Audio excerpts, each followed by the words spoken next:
Haleluya, haleluya. Siapa yang siap dengarkan firman Tuhan? Lambaikan tangan saudara.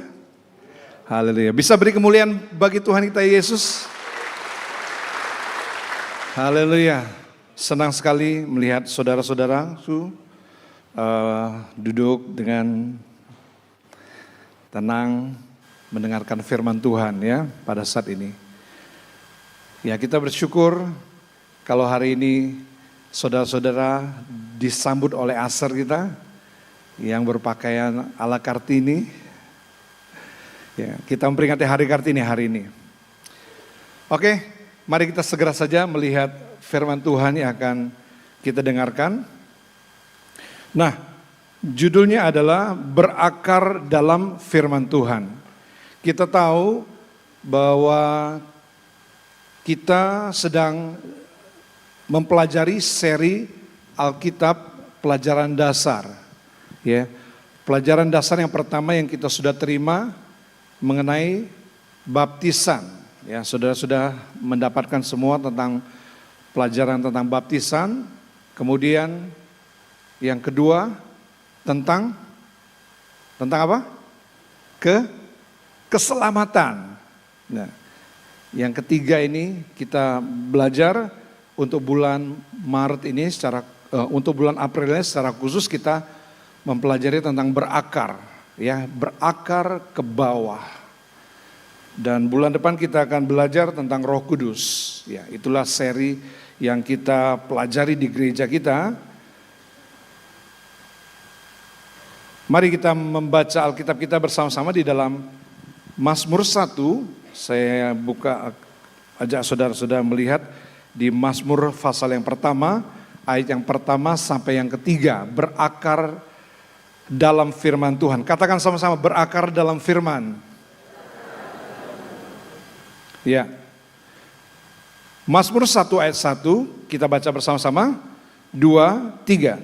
Berbahagialah orang yang tidak berjalan menurut nasihat orang fasik, yang tidak berdiri di jalan kumpulan, dan yang tidak duduk dalam kumpulan pencemooh, tetapi yang kesukaannya ialah Taurat Tuhan, dan yang merenungkan Taurat itu siang dan malam. Ia seperti pohon yang ditanam di tepi aliran air, yang menghasilkan buahnya pada musimnya, dan yang tidak layu daunnya. Apa saja yang diperbuatnya? Amin. Apa saja yang diperbuatnya berhasil. Nah, inilah kebahagiaan sejati, ya, kebahagiaan yang tidak tergantung dengan kondisi keadaan kita. Kebahagiaan sejati yang bersumber daripada Allah, yang bersumber daripada Allah, yang bersumber daripada firman Allah. Itulah kebahagiaan yang sejati. Jadi bukan berdasarkan situasi, kondisi, sedang apa yang saudara hadapi. Kalau dalam keadaan senang saudara berbahagia, tapi dalam keadaan sedih saudara tidak bisa berbahagia.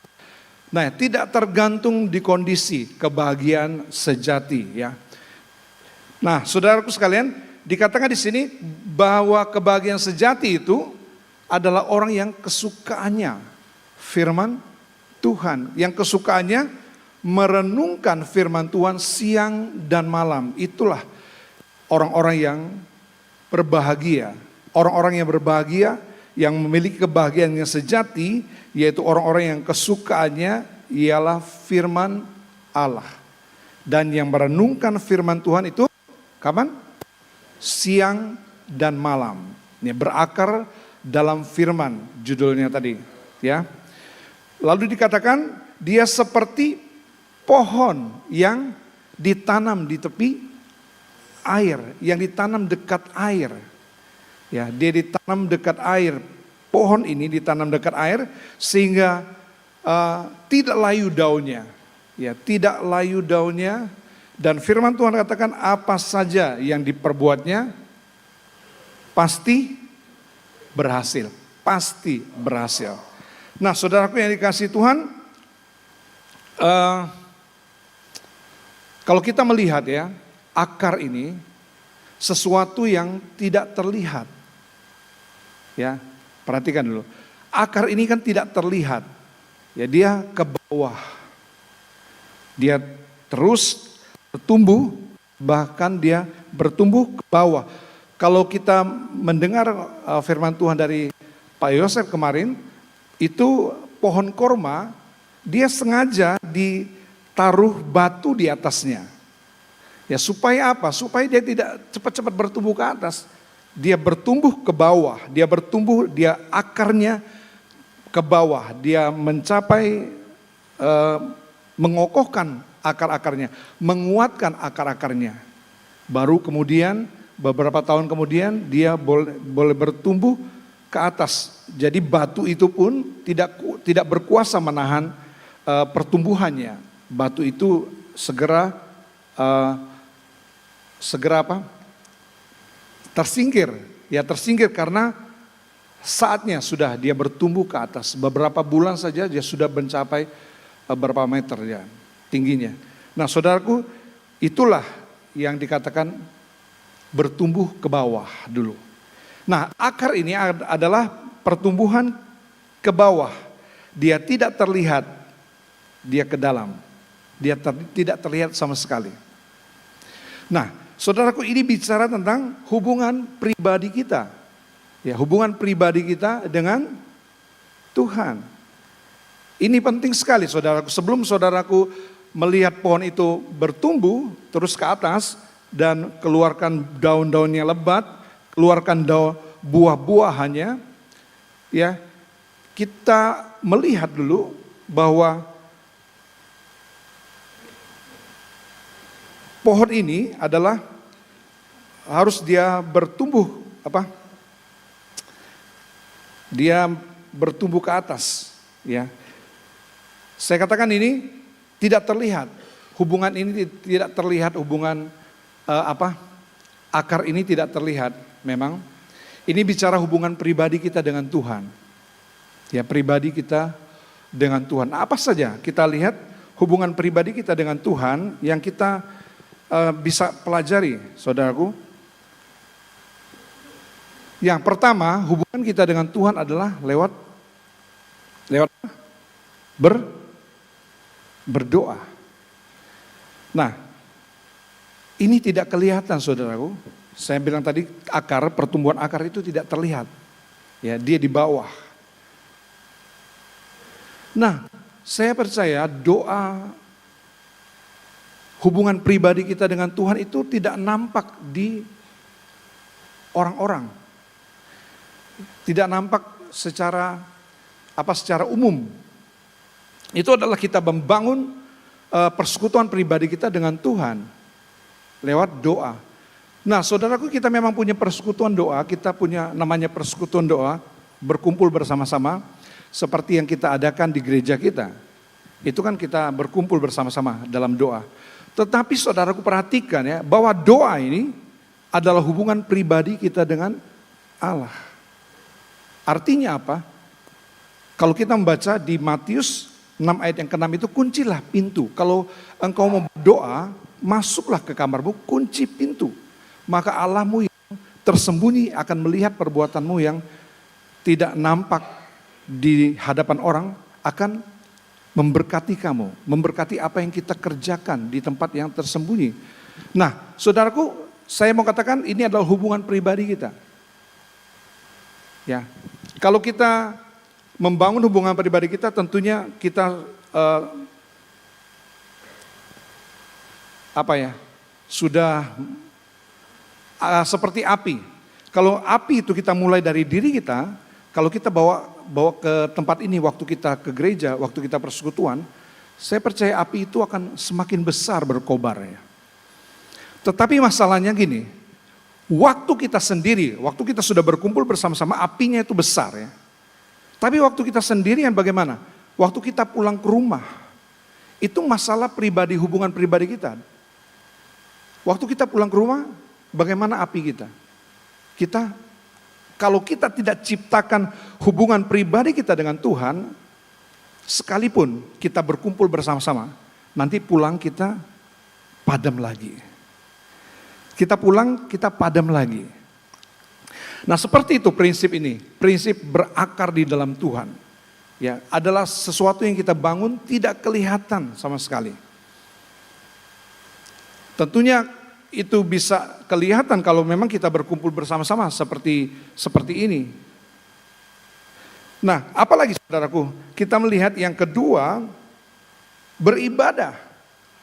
Nah, ibadah yang sejati itu di Roma 12 ayat 1 katakan, apa? Persembahkanlah persembahan yang hidup. Hidupmu persembahkanlah sebagai persembahan yang hidup, yang kudus dan yang berkenan kepada Tuhan. Itu juga pribadi. Ibadah sebelum kita beribadah rame-rame seperti ini, kita harus dulu bangun diri kita dalam hubungan pribadi dengan Tuhan, memberikan persembahan yang sejati kepada Tuhan. Waktu kita di rumah, inilah yang kita bangun. Hidup kudus, hidup berkenan kepada Tuhan. Hidup yang disempurnakan oleh Tuhan. Kita bangun dari rumah. Ya, kita bawa dari rumah, kita bawa ke sini. Kita bawa rame-rame ke sini, kita seperti api yang menyala. Kita beribadah seperti pagi hari ini. Kalau sudah rasakan apa yang terjadi waktu kita memuji Tuhan tadi, sukacita bukan? Sukacita kita. Ya, penuh kegembiraan. Kita didukung oleh penyanyi-penyanyi musik yang bagus, sound system perlengkapan. Kita memuji Tuhan, kita rame-rame memuji Tuhan, kita semangat. Tetapi masalahnya, ini, ibadah itu hubungan yang pribadi kita dengan Tuhan. Waktu pulang ke rumah bagaimana? Apakah sama kita menciptakan di tempat ini? Ketika kita pulang ke rumah, api itu kita tidak jaga. Nah, disinilah kelemahan kita kuncinya. Kalau saudara mau membangun rohani saudaraku, membangun akar kerohanian saudaraku sebelum bertumbuh, sebelum berbuah lebat, saudara harus berakar terlebih dahulu. Berakar sekali lagi tidak kelihatan sama sekali. Kita membangun sesuatu yang tidak kita lihat, itu apa? Doa. Itu ibadah. Ibadah yang sejati, kita mempersembahkan tubuh kita sebagai persembahan yang hidup, yang kudus, dan berkenan kepada Tuhan. Nah, yang ketiga kalau kita lihat ini, tadi pagi juga disampaikan oleh saudara Pastor Jeff. Yang ketiga adalah kita berpuasa. Ya, kalau saudara-saudara sudah lama ikut Tuhan, kalau nggak pernah puasa, wow, bagaimana saudaraku?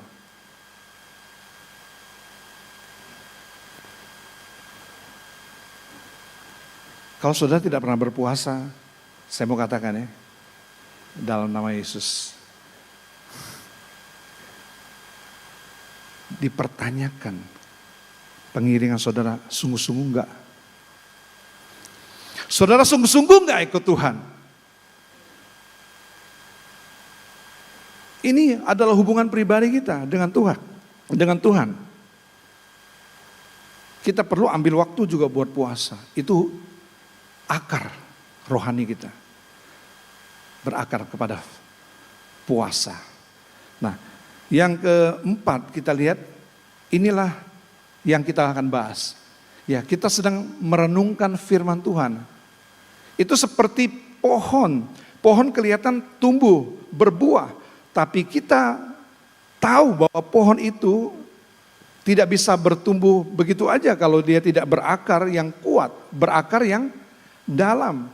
Dia tidak bisa mengeluarkan buah, dia kalau tidak punya akar ke dalam. Nah, inilah yang kita bangun kekristenan kita ya. Yang kita bangun, ini semua pelajaran-pelajaran dasar saudaraku. Kita perlu membangun yang dasar dulu. Kuatkan dulu yang dasar, rohani kita. Bagaimana akar-akar kita. Sekali lagi saudaraku, semua itu yang kita lakukan itu pribadi kita dengan Allah. Doa, puasa, beribadah, merenungkan firman Tuhan, itu semua pribadi. Percuma saudaraku kalau saudara mengerjakan semua ini, apa yang kita kerjakan ini dalam doa, dalam kita firman, bertumbuh dalam firman, juga puasa tadi, juga beribadah. Kalau itu bertumbuh, maksudnya kalau itu berkembang saudaraku, kalau saudara tidak membangun dari pribadi saudara, itu sia-sia. Sebab kenapa? Saya percaya saudaraku, kalau saudara seperti ini mengalami Allah, saudara kan semangat, begitu luar biasa antusiasnya. Kita semua dalam keadaan yang kuat semuanya, kelihatan. Nah, kalau kita tidak membangun iman percaya kita dari pribadi kita dengan Allah, kita akan mengalami stagnasi. Kita hanya berkumpul seperti ini. Kalau kita tidak memberi waktu untuk hubungan yang pribadi dengan Tuhan, percayalah saudaraku, kita tidak akan mengalami pertumbuhan apa-apa. Walaupun kita suka dengar firman Tuhan, kalau saudara tidak mulai dari diri sendiri, mulai dari rumah, mulai persekutuan pribadimu dengan Tuhan, ya, maka bisa sia-sia apa yang saudara kerjakan. Kalau saudara mau kuat, mau banyak mengalami Tuhan, banyak mengalami karunia-karunia anugerah Tuhan, tidak bisa tidak kita harus membangun akar kita. Kita harus punya persekutuan pribadi kita dengan Tuhan. Barulah kita berkumpul seperti ini, ya, dalam ibadah, dalam doa kita berkumpul seperti ini, dalam doa puasa juga kita berkumpul seperti ini, dalam ibadah kita berkumpul seperti ini, itu baru nyalanya besar. Tapi kalau kita pulang ke rumah bagaimana? Kalau kita lagi sendirian bagaimana? Kalau kita lagi seorang diri bagaimana? Apakah kita membangun juga ibadah yang kita lakukan seperti kalau kita rame-rame seperti ini? Nah saudara, kiranya saudara mengerti ya. Nah kita masuk dulu dalam berakar dalam firman ini. Berakar dalam firman. Nah kalau saudara mau berakar dalam firman Tuhan, ya saudara harus punya dulu Alkitab. Saudara punya ada Alkitab. Punya Alkitab cetak ini seperti ini? Coba angkat tangan, angkat. Siapa yang bawa Alkitab? Wah, zaman sekarang Om, enggak musim lagi Alkitab. Saudaraku, saya mau katakan, saudara mesti punya Alkitab cetak, sebab saudara harus membaca firman Tuhan ini dengan teratur. Ya. Kalau kita lihat di handphone saja banyak gangguannya. Banyak gangguan enggak di sini? Banyak. Semua aplikasi ada di sini. Ya, saudara baca Alkitab tiba-tiba Shopee bunyi. Terganggu saudara. Konsentrasi kita pasti terganggu. Kalau mau saudara bertumbuh dalam firman, mau tidak mau kita harus punya Alkitab cetak ini. Kita rindu punya pengalaman yang banyak dengan Tuhan, dengan Allah. Itu tidak bisa saudaraku, kalau kita ingin punya pengalaman bersama dengan Allah yang dalam, yang semakin dalam, semakin kita kaya pengenalan kita kepada Tuhan kita, tidak mungkin, tidak bisa tidak, saudara harus punya Alkitab cetak ini. Ya, lalu kalau punya berdebu, artinya saudaraku tidak pernah baca, sama aja. Jadi kita mesti, saudaraku, mengalami pribadi Allah lebih dalam, lebih kaya melalui firman-Nya. Nah Alkitab ini saudaraku, ini adalah buku hariannya Allah. Ya. Kalau saudara tahu, kalau saudara punya buku harian, mencatat apa yang terjadi dalam kisah-kisah kehidupan saudara setiap hari, tentunya apa yang saudara alami, pengalaman-pengalaman saudara, apa yang saudara pikirkan, apa yang saudara rasakan, apa yang saudara alami, saudara mencatat isi hati saudaraku di dalam buku harian saudara. Nah, Alkitab ini bukan sekedar kata-kata yang biasa-biasa, inilah isi hatinya Allah. Ini adalah master plan-nya Allah menuju kesempurnaan. Inilah buku mau tahu pikirannya Allah. Mau tahu isi hatinya Allah. Mau tahu apa yang dirancangkan Allah. Mau tahu semua jalan keluar. Ini Alkitab kita. Semua perkara-perkara relevan, saya katakan sampai hari ini Alkitab kita. Alkitab kita relevan, artinya dia bisa menjawab kebutuhan saudara, apapun kebutuhan saudara. Bahkan sampai hari ini dia relevan menjawab semua perkara dalam kehidupan saudara. Kita dapat mengetahui bagaimana ya kesukaannya Allah. Kita dapat mengetahui agendanya Allah, master plan-nya. Kita dapat mengetahui juga apa yang dia akan kerjakan dalam kehidupan kita. Kita mesti, saudaraku, mengalami pengalaman yang lebih dalam lagi, lebih kaya lagi dalam mempelajari firman Tuhan. Nah, kalau kita membaca di dalam 2 Timotius 3 ayat 15.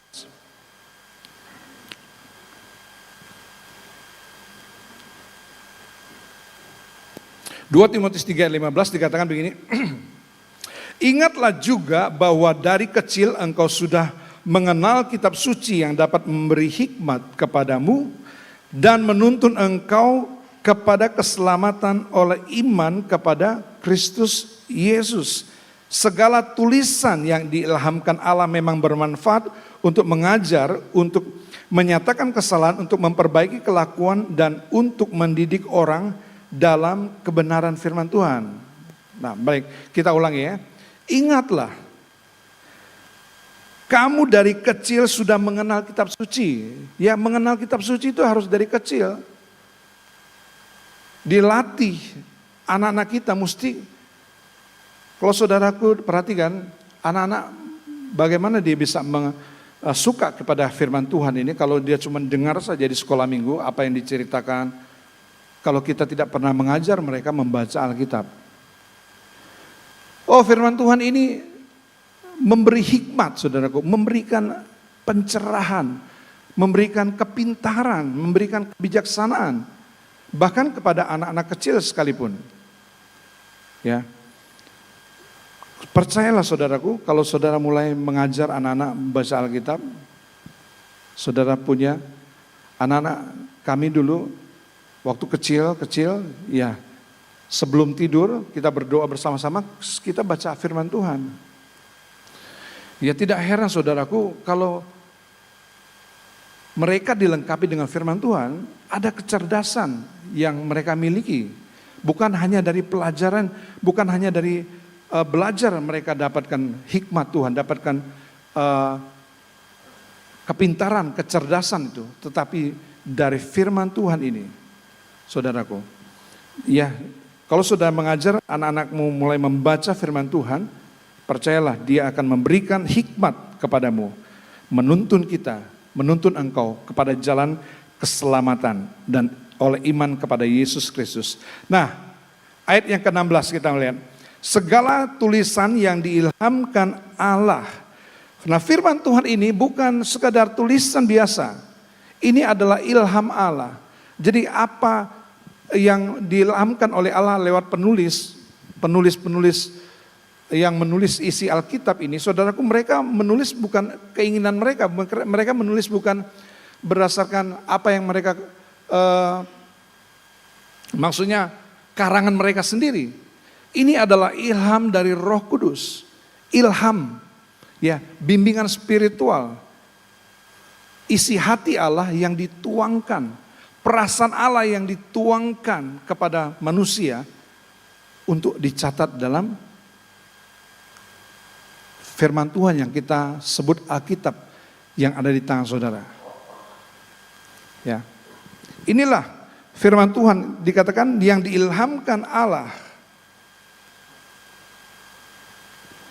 Dalam terjemahan di King James Version dikatakan di sini given by inspiration of God.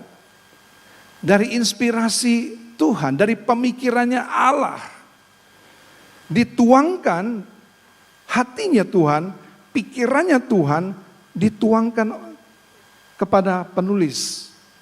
Sehingga penulis ini dapat inspirasi dari Tuhan. Dapat apa yang ditulis, perasaan Tuhan, hatinya Tuhan, pikirannya Tuhan. Dia tulis. Itulah yang kita baca di Alkitab ini, saudaraku. Alkitab ini kaya dengan pengalaman-pengalaman orang-orang yang menjadi saksi mata dari apa yang terjadi, apa yang dialami oleh mereka. Mereka tulis pengalaman-pengalaman pribadi bersama dengan Tuhan. Mereka tulis di sini, di dalam Alkitab ini. Nah, saudaraku, di dalam terjemahan The Message, ya, The Message dikatakan God breathe, nafas Allah. Saudaraku, kita bukan sekedar ini, Alkitab ini bukan tulisan sekedar A sampai Z, tetapi ini adalah nafas Allah. Ya, hembusan nafas Allah. Menghidupkan setiap kata-kata yang kita baca. Ini adalah mati kata-katanya, saudaraku, tetapi kalau itu roh Allah, breath of God, nafas Allah yang ditiupkan menjadi hidup. Nah, kalau saudara melihat di dalam kitab Kejadian, ya, manusia pada waktu diciptakan dia sudah jadi sebenarnya tubuhnya itu, tetapi dia belum hidup. Nafas Tuhanlah yang menghidupkan. Nafas Tuhan dihembuskan dan menghidupkan tubuh Adam. Dihembuskan nafas hidup itu ke hidung Adam, lalu Adam menjadi hidup. Nah, itulah yang dialami oleh penulis-penulis firman Tuhan ini, saudaraku. Dia menulis ini, dia dihembusi oleh roh Allah. Dia dihembusi oleh nafas Allah. Sehingga menjadikan apa yang ditulisnya menjadi hidup. Pada waktu kita baca, itu jadi hidup. Orang-orang yang suka membaca Alkitab itu, jadi kalau kita lihat pengalaman, saya percaya ini pengalaman-pengalaman kita membaca Alkitab jadi menyenangkan. Jadi tidak ngantuk lagi, saudara-saudara. Masih ada yang ngantuk baca Alkitab? Nah, saya katakan kalau roh Allah itu kerja, mengembusi saudaraku dengan ilham, ya, maka pengalaman-pengalaman para penulis Alkitab ini dapat menjadi pengalaman pribadi kita, ya, dapat menjadi kisah-kisah tentang kita. Itulah relevannya Alkitab. Dia bisa relevan sampai hari ini, sampai masalah-masalah saudaraku. Seperti ini, saya sedang menyampaikan firman Tuhan secara umum. Tetapi saudaraku, saya tidak tahu firman Allah dapat berbicara secara khusus, menjawab persoalan saudara, menjawab apa yang saudara sedang alami, menjawab setiap tantangan-tantangan yang saudara hadapi. Nah, itulah firman Tuhan, itu dahsyatnya firman Tuhan kita ini, saudara. Ya. Jadi kata-kata yang tertulis ini dihembusi oleh nafas hidup, menghidupkan setiap tulisan. Tulisan yang dari zaman dahulu, ya, kita lihat ini Alkitab kita sudah ribuan tahun ditulisnya. Ya, sudah ribuan tahun. Kalau kita lihat gimana bisa nyambung dengan kita yang ada pada saat ini, zaman sekarang ini. Kalau saudara lihat, bagaimana bisa menyambung dengan kehidupan kita, ya. Ini bantuan daripada nafas Allah. Bantuan daripada nafas yang menghidupkan kita. Nafas yang menghidupkan apa yang kita baca sehingga menjadikan ini inspirasi dalam kehidupan kita. Membuat kisah-kisah ini hidup kembali dalam kehidupan kita. Membuat apa yang dialami oleh tokoh-tokoh Alkitab ini kita juga boleh alami. Nah, saudaraku, beberapa waktu yang lalu kan saya sakit. Tahun 2000.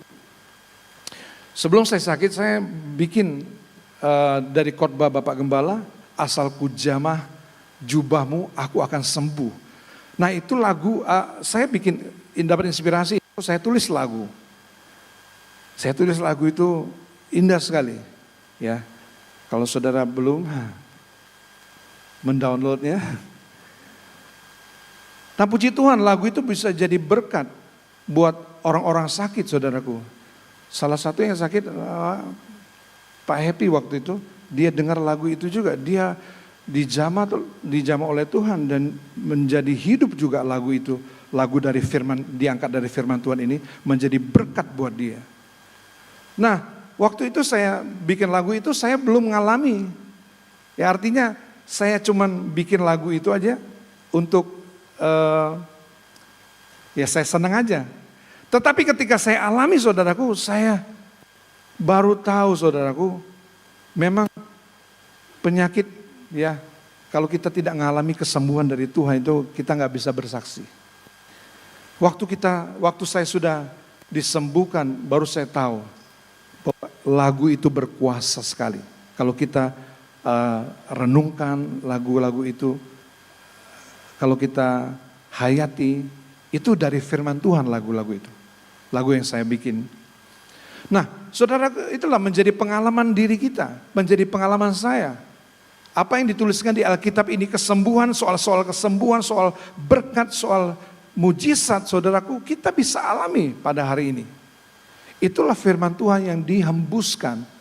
Ya, kita dapat rema, dapat sesuatu ilham daripada firman Tuhan ini. Kita tidak lagi membuat yang baru, saudaraku, tetapi membuat apa?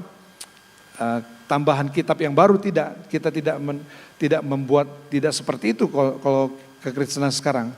Tidak menambahkan lagi isi Alkitab, tapi kita dapatkan sumbernya dari Alkitab ini. Sumber dari segala sesuatu yang kita bisa kerjakan dalam kehidupan kita sehari-hari. Nah, saudaraku sekalian, itu sebabnya saudara perlu berakar kepada firman. Saya katakan, ya saudara perlu love your Bible. Saudara perlu cintai firman Tuhan ini. Saudara perlu berakar kepada firman, saudara perlu cintai Alkitab ini. Saudara perlu percayai Alkitab ini, haleluya. Saudara perlu baca Alkitab ini. Saudara perlu renungkan Alkitab ini. Sehingga menjadi kehidupan buat kehidupan kita. Nah, saudara, saya akan mengajak saudara melihat sedikit. Mengapa Alkitab itu kita harus percayai? Ya, mengapa Alkitab itu harus kita percaya? Yang pertama, kalau kita melihat Alkitab itu dapat dipercaya secara historis. Secara historis dia dapat dipercaya. Ya, nama-nama tempat itu memang ada, saudaraku. Ya, nama-nama tempat di Israel, di Yerusalem itu memang benar-benar ada. Kalau saudaraku punya uang, saudaraku diberikan berkat oleh Tuhan, jangan pergi kemana-mana dulu sebelum saudara ke Israel dulu. Ya. Saya waktu menjejakkan kaki ke Israel, ikut rombongan Bapak Gembala, wah ternyata yang diceritakan di Alkitab itu benar-benar ada. Ya, saya benar-benar ada tempatnya, namanya, tempat lokasinya ya, di Bukit Zaitun, tempat Yesus berdoa, tempat Yesus dimakamkan. Itu secara historis itu benar-benar ada. Jadi benar saudaraku, Alkitab ini saudara harus percayai sebab dia secara historis buktinya ada. Kalau kita membaca di Lukas, Injil Lukas pasal yang pertama, Injil Lukas pasal yang pertama, saudaraku, ayat yang pertama saya mengajak saudara melihat, Theophilus yang mulia, banyak orang telah berusaha menyusun suatu berita tentang peristiwa-peristiwa yang telah terjadi di antara kita. Ya, banyak orang coba menyusun berita yang terjadi di antara mereka, Theophilus dan Lukas ini. Nah, seperti yang disampaikan kepada kita oleh mereka yang dari semula adalah saksi mata. Mereka sungguh mengalami ini, mereka saksi mata dan pelayan firman. Karena itu setelah aku menyelidiki, ya saudara perlu selidiki juga. Perlu menyelidiki Alkitab. Setelah aku selidiki segala peristiwa itu dengan seksama dari asal mulanya, aku mengambil keputusan untuk membukukan dengan teratur bagimu. Dibukukan secara teratur bagimu.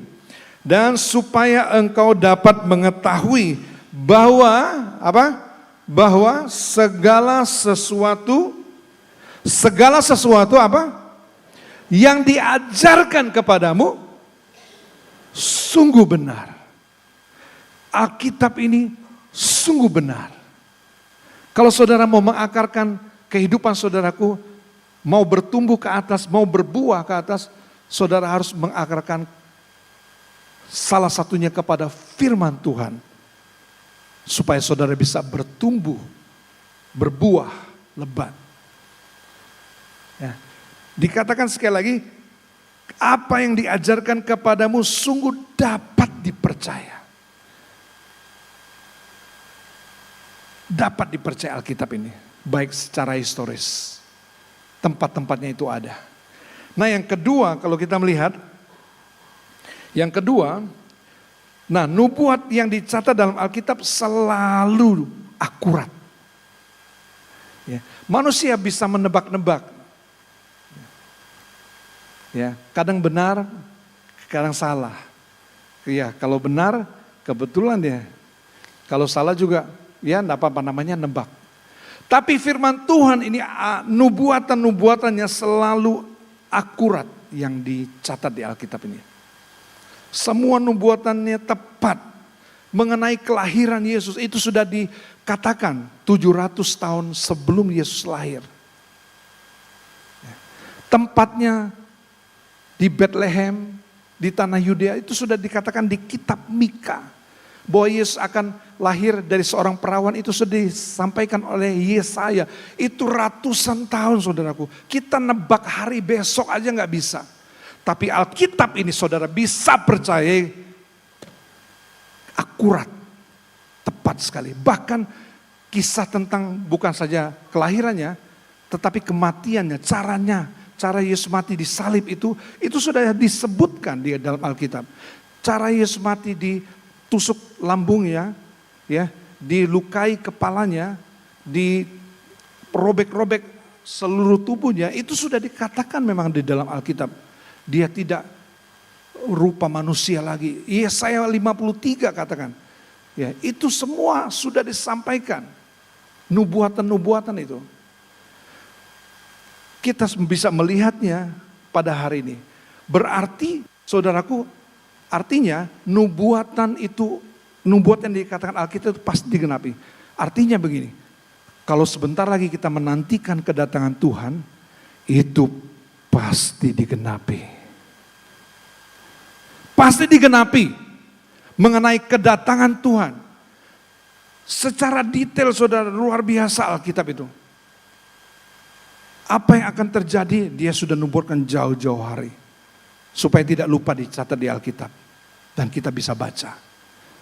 Itu berarti juga kedatangan Tuhan dia sudah katakan. Pasti terjadi. Saya berdoa juga supaya apa yang dikatakan di dalam Alkitab itu terjadi dalam kehidupan saudara-saudara. Pengalaman-pengalaman orang-orang yang dalam Alkitab itu menjadi cerita kita. Ya.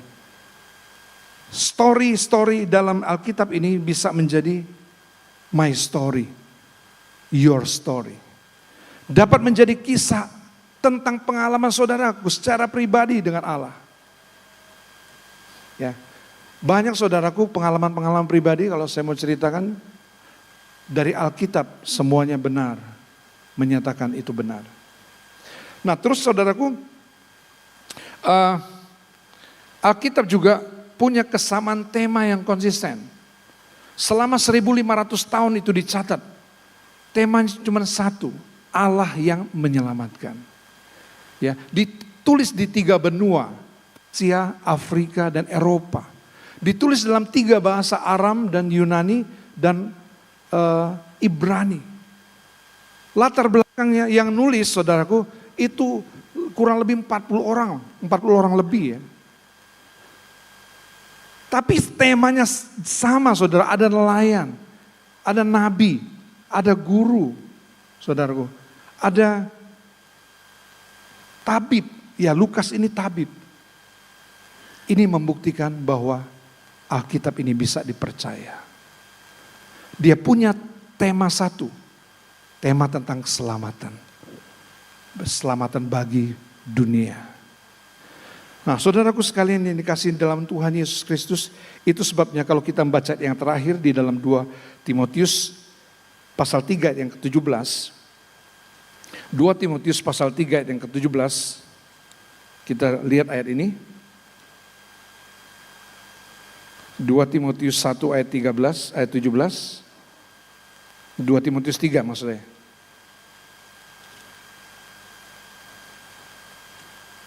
Bisa ditampilkan?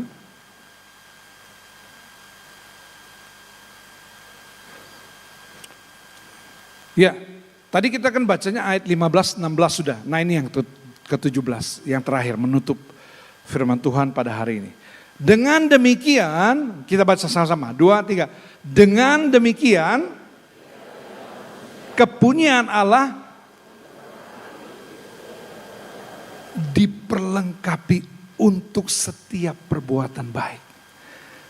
Kalau saudaraku mau berbuat baik, harus berakar terlebih dahulu. Harus tertanam terlebih dahulu. Harus berakar kuat terlebih dahulu. Ya, baru saudaraku bisa berbuah bagi orang lain. Saudaraku, pagi hari ini saudara diperlengkapi lagi dengan kebenaran-kebenaran firman Tuhan.